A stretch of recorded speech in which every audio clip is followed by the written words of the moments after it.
हाय verse, मेरा नाम प्रवीण है। आज हम आपको पिको मशीन में एक कॉमन प्रॉब्लम बहुत ज्यादा आती है, जो आज हम आपको बताते हैं कि स्विच शटल में बार बार नीचे लग रही होती है। हमें नहीं पता कि वो शटल में लग रही है, कहाँ लग रही है। बहुत लोग कमेंट आते हैं सर पिको मशीन का बताइए, लेकिन आप ध्यान रखें मेरे चैनल पे हर चीज का पिको का मशीन का वीडियो है, आप ये ध्यान रखें। पहले तो हम आपका काम आसान करने के लिए फुट निकाल लेता हूँ, ठीक है। अब हम आपको बताते हैं, पहले यहाँ से ही दिखा देता हूँ। आप देख पा रहे हो शटल में सुई लग रही है, लेकिन ये जरूरी नहीं है कि शटल घुमा हुआ हो। मैंने क्या कहा आपको, ये जरूरी नहीं है कि शटल घुमा हुआ हो।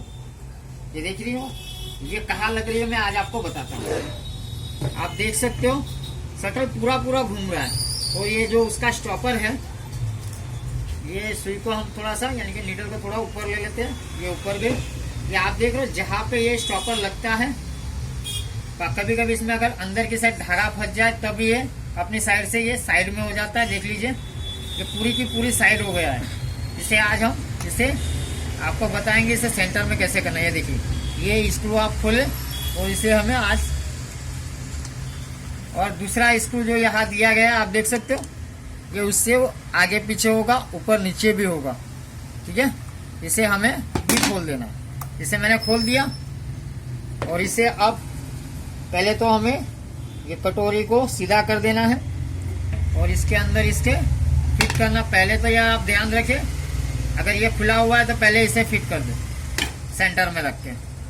सेंटर में यानी कि सीधा रखे, और कुछ नहीं, कहीं पे हो इधर उधर। और यहाँ पे एक पट्टी दी गई होती है जो उसका सेंटर होता है, आप देख सकते हो, ठीक है। ये बहुत आसान है, कोई बड़ी बात नहीं है इसमें।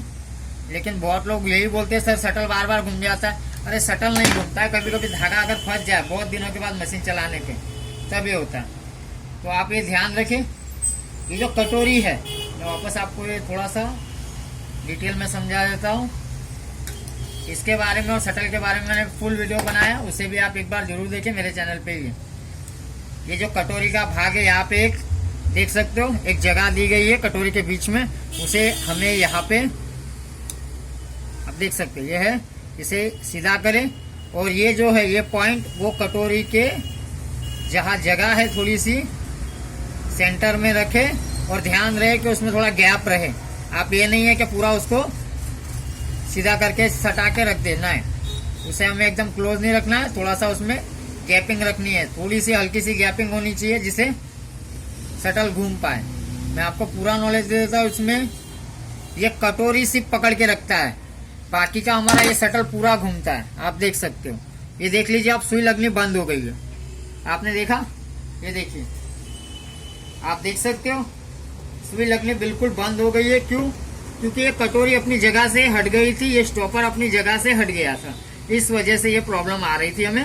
अब ये नहीं होगी। तो बहुत लोग बोलते हैं शटल बार बार घूम जाता है। शटल कुछ नहीं घूमता है, कभी कभी धागा फंसने से ये प्रॉब्लम आ जाती है, या कभी शटल में सुई टूट जाती है, तब ये प्रॉब्लम आती है कि ये अपनी जगह छोड़ देता है। इसे हमें जगह पे रखने के लिए ध्यान रखें। चलिए नेक्स्ट वीडियो में मिलते हैं और किसी प्रॉब्लम के साथ। ये ध्यान रखें, अगर आपको शटल सेटिंग का वीडियो देखना है मेरे चैनल पे है, तो आप ध्यान से देख ले, ठीक है। शटल सेटिंग का वीडियो मैंने ऑलरेडी बनाया हुआ है। ये शटल सेटिंग का वीडियो नहीं, ये स्टॉपर सेटिंग का वीडियो है, तो आप ये ध्यान से रखें। तो चलिए, अगर आपको ऐप चाहिए हमारी, तो मैं डिस्क्रिप्शन में लिंक दे दूंगा, उसे भी आप डाउनलोड करें, उसमें आपको बहुत फायदा होगा। एक बार चेक जरूर कर ले, फ्री है। चलिए थैंक यू। अगर हमारा चैनल थोड़ा भी पसंद आता है, लाइक एंड शेयर सब्सक्राइब करना ना भूलें।